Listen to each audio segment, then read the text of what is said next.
Hello friends, welcome to easy notes for online study channel. आप सबके अपने YouTube channel पे आप सभी का बहुत बहुत स्वागत है। फ्रेंड्स, यूजीसी नेट का जून 2026 का जो एग्जाम है वो जल्दी ही अब कंडक्ट होने वाला है। ऐसे में जो भी फर्स्ट टाइम एग्जाम दे रहे हैं या फिर साइंस स्ट्रीम से हैं, कॉमर्स स्ट्रीम से हैं, कंफ्यूज है कि क्या वो यूजीसी नेट एग्जाम दे पाएंगे या नहीं दे पाएंगे, वो एलिजिबल है या नहीं, इस वीडियो में पूरा जानेंगे। तो वीडियो को एंड तक जरूर देखिएगा। साथ ही आप लोगों को बता दें कि अब किसी भी समय इसका जो नोटिफिकेशन है एप्लीकेशन फॉर्म से रिलेटेड वो किसी भी समय जारी हो सकता है। तो जो भी हमारे चैनल पर नए हैं, चैनल को सब्सक्राइब, वीडियो को एक लाइक कर लीजिएगा जिससे कि आपको सारी अपडेट्स मिलती रहे। यहाँ पर बात करते हैं, नोटिफिकेशन आने वाला है लेकिन एप्लीकेशन फॉर्म फिल करने से पहले भी कुछ चीजें हैं जिनको जानना जरूरी है, जिसमें से एक ये है कि यूजीसी की तरफ से गाइडलाइन जारी की गई UGC net subject selection guidelines है। जैसे कुछ कैंडिडेट ऐसे होते हैं कि जो ये सोचते हैं कि क्या दो सब्जेक्ट के साथ हम यूजीसी नेट एग्जाम दे सकते हैं, यानी एक से ज्यादा फॉर्म हम फिल कर सकते हैं या नहीं। तो फ्रेंड, सबसे पहले तो बिल्कुल भी नहीं, बिल्कुल भी नहीं। आपको एक जो कैंडिडेट है उसको सिर्फ एक ही फॉर्म फिल करना है। एक से ज्यादा फिल करता है तो फॉर्म रिजेक्ट होने के चांसेस हो जाते हैं। इन केस अभी से जान लीजिए, क्योंकि एप्लीकेशन फॉर्म आएगा वहां पर एरर नहीं होनी चाहिए। याद रखिए, जब तक कि आप पूरी फीस जमा नहीं कर देते तब तक आप फॉर्म को एडिट कर सकते हैं। कोई भी गलती, कोई भी मिस्टेक होती है इंफॉर्मेशन में तो आप एडिट कर सकते हैं। फीस पूरी आप कंप्लीट जमा करने के बाद कंफर्मेशन फॉर्म डाउनलोड करने के बाद में सिर्फ एक बार मौका मिलता है करेक्शन विंडो। इसलिए जब तक फीस पूरी जमा ना कर दे तब तक आप अपने फॉर्म को 2-3 बार रीचेक जरूर कर ले। दो सब्जेक्ट्स में आप यूजीसी नेट एग्जाम नहीं दे सकते हैं। लेकिन मान लीजिए फिर भी आपके पास दोहरी मास्टर डिग्री है या डुअल मास्टर डिग्री है, तो आप अलग-अलग साइकिल को चुन सकते हैं। जैसे कि मान लीजिए कि आपने जून सब्जेक्ट में इकोनॉमिक सब्जेक्ट से दे दिया और दिसंबर का, क्योंकि 1 साल में 2 बार एग्ज़ाम होते हैं, तो मान लीजिए जून में आपने इकोनॉमिक सब्जेक्ट, दिसंबर में आपने कॉमर्स सब्जेक्ट से दे दिया। तो इस तरीके से आप अलग-अलग साइकिल में, यानी हर साइकिल में आपको एक ही सब्जेक्ट को चूज़ करना है।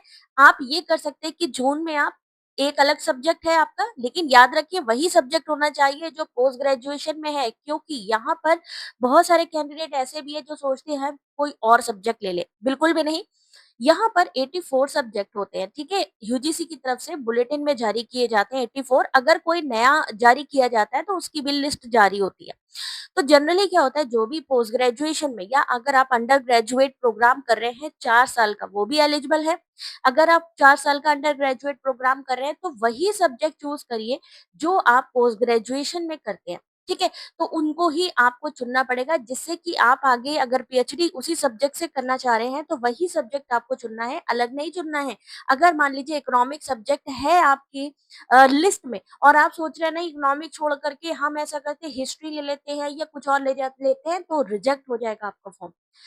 किस केस में यहाँ पर आप दूसरा सब्जेक्ट चूज कर सकते हैं, अगर इस 84 लिस्ट में आपका सब्जेक्ट नहीं है, उसी केस में ले सकते हैं, लेकिन उससे रिलेटेड होना चाहिए। ये नहीं है कि आपका सब्जेक्ट है साइंस का और आप ले रहे हैं आर्ट सेक्शन या कंप्यूटर साइंस, ऐसा नहीं होना चाहिए। उससे मिलता जुलता सब्जेक्ट ही चूज करना होगा इन केस अगर ये 84 की लिस्ट में आपका सब्जेक्ट नहीं है। तो पहली चीज याद रखिए, दो सब्जेक्ट से आप यूजीसी नेट नहीं दे सकते हैं। एक साइकिल में एक एप्लीकेशन फॉर्म ही आपको फिल करना है। यूजीसी नेट के एग्जाम 2 बार होते हैं, जून और दिसंबर में।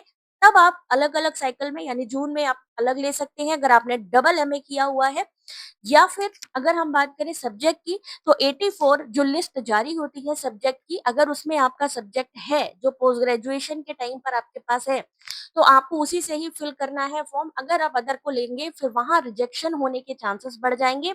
इन केस अगर 84 सब्जेक्ट्स में आपका डिटेल नहीं है तो आप अदर सब्जेक्ट ले सकते हैं। लेकिन अब कौन सा सब्जेक्ट ले सकते हैं, मान लीजिए हम जो है साइंस स्ट्रीम के, कॉमर्स स्ट्रीम के हैं, तो याद रखिए यूजीसी नेट जनरली किसके लिए है, आर्ट्स स्ट्रीम वालों के लिए है, साथ ही साथ कॉमर्स वालों के लिए भी है, लेकिन साइंस वाले भी यहाँ पर अप्लाई कर सकते हैं। तो पहली बात, आप लोग अगर साइंस स्ट्रीम से हैं तो आप सीएसआईआर यूजीसी नेट की तैयारी कर सकते हैं, जहाँ पर आपको chemical science, earth atmospheric ocean planetary science, life science, mathematical science और फिजिकल साइंस मिलता है। दूसरा, मान लीजिए अगर आपको यूजीसी नेट एग्जाम देना है साइंस स्ट्रीम वालों को, तो वो इसकी जगह पे कहा ना कि ये सब्जेक्ट लिस्ट में नहीं है, देन आप चूज कर सकते हैं यहाँ से सब्जेक्ट, जैसे कि कंप्यूटर साइंस एप्लीकेशन रिलेटेड जो सब्जेक्ट है आपका, इलेक्ट्रॉनिक साइंस है आप वो ले सकते हैं, इन्वायरमेंटल साइंस, मान लीजिए लाइफ साइंस आपका है, अब आपको चेंज करना है, लाइफ साइंस आपका सब्जेक्ट है लेकिन आपको चेंज करना है तो आप इन्वायरमेंटल साइंस भी ले सकते हैं, फॉरेंसिक साइंस ले सकते हैं। ये कौन ले सकता है? जो साइंस स्ट्रीम है, क्योंकि इनके सब्जेक्ट्स आपके यूजीसी नेट में नहीं मिलते। अगर आप कॉमर्स स्ट्रीम से हैं तो कॉमर्स सब्जेक्ट ऑलरेडी यूजीसी की साइट पर है, मैनेजमेंट है, इकोनॉमिक सब्जेक्ट है, सोशल वर्क आप ले सकते हैं, मान लीजिए लेबर वेलफेयर है, इसको भी आप चूज कर सकते हैं इन केस अगर ये सब्जेक्ट अवेलेबल नहीं हो। बट यहाँ तक आपके जितने भी सब्जेक्ट यहाँ पर आपको दिख रहे हैं कॉमर्स वाले, ये सारे के सारे सब्जेक्ट इस समय 84 की लिस्ट में आ चुके हैं, जो आपके यूजीसी नेट के सब्जेक्ट है। तो याद रखिएगा, जिस भी सब्जेक्ट से आप एग्जाम दें उसी सब्जेक्ट में आपका जो मास्टर डिग्री या पोस्ट ग्रेजुएशन होना जरूरी है। अंडर ग्रेजुएट है तो भी आपको ध्यान रखना है कि जो आपका फाइनल ईयर का जो सब्जेक्ट होगा उसी को ही चूज करना है। एक फॉर्म एक ही कैंडिडेट को फिल करना है। साइंस स्ट्रीम से हैं या प्योर साइंस से हैं तो आप कोशिश करिए सीएसआईआर नेट देने की। अगर आप अप्लाइड या इंटरडिसिप्लिनरी टॉपिक्स हैं, आपके आर्ट स्ट्रीम से हैं, कॉमर्स से हैं, तो यूजीसी नेट को चूज कर सकते हैं। अगर सब्जेक्ट नहीं है लिस्ट में, देन आप उससे मेल खाने वाले यूजीसी नेट सब्जेक्ट ले सकते हैं। तो यूजीसी की तरफ से जारी की जाती है सब्जेक्ट लिस्ट। अगर कोई भी नया सब्जेक्ट होता है तो उसको भी ऐड किया जाता है। याद रखिए, पेपर वन सबके लिए कॉमन होता है, सबके लिए इम्पोर्टेंट कंपलसरी भी है, सबके लिए कॉमन है। फिर चाहे मैथली सब्जेक्ट हो, लॉ हो, ज्योग्राफी हो, सबके में पेपर वन तो आएगा ही आएगा। पेपर वन कंपलसरी है, सबके में आता है। General paper on teaching and research aptitude, जिसमें कि 10 यूनिट्स है, इसकी आपको हमारे चैनल पर क्लासेस मिल जाएंगी। साथ ही पेपर टू की बात करें तो ये बहुत सारे सब्जेक्ट, अभी लेटेस्ट बुलेटिन जारी होगा तो उसमें भी एक बार आप लोग क्या चेक कर लीजिएगा, जो कोड है और आपका सब्जेक्ट, ठीक है। तो ये चीज आपको चेक करनी है, पेपर वन पेपर टू। और अगर आप चाहते हो पेपर वन की क्लासेस लेना तो गूगल प्ले पर जाइए, हमारे एप्लीकेशन नोट्स एंड लर्न पर आपको पेपर वन की कंप्लीट कोर्स मिल जाएगा विद 65% डिस्काउंट, ठीक है। और साथ ही साथ अगर आप चाहते हो पेपर टू के वन लाइनर क्वेश्चंस, तो पेपर टू के वन लाइनर क्वेश्चन मिल जाएंगे, जीके के क्वेश्चंस मिल जाएंगे।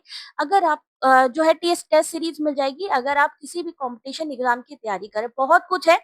तो आपको वहां पर इंस्टॉल करना है ये जो एप्लीकेशन है, गूगल से एप्लीकेशन आप अपने मोबाइल पर कर सकते हैं। फ्री क्विजेस हैं, फ्री टेस्ट सीरीज हैं, जिसका कि आप बेनिफिट ले सकते हो एग्जाम आने तक डेली बेसिस पे, वहां पर आपको टेस्ट सीरीज मिलेगी। बाकी अगर एग्जाम से रिलेटेड कोई क्वेरी हो तो आप हमें कमेंट करके पूछ सकते हैं। और याद रखिएगा, एप्लीकेशन फॉर्म फिल करने से पहले ये वीडियो जरूर देख लीजिएगा, जिससे कि आपकी जो क्वेरी होगी वो सॉल्व हो जाएगी। फिर भी कोई डाउट हो तो कमेंट करके पूछ सकते हैं। Thanks for watching.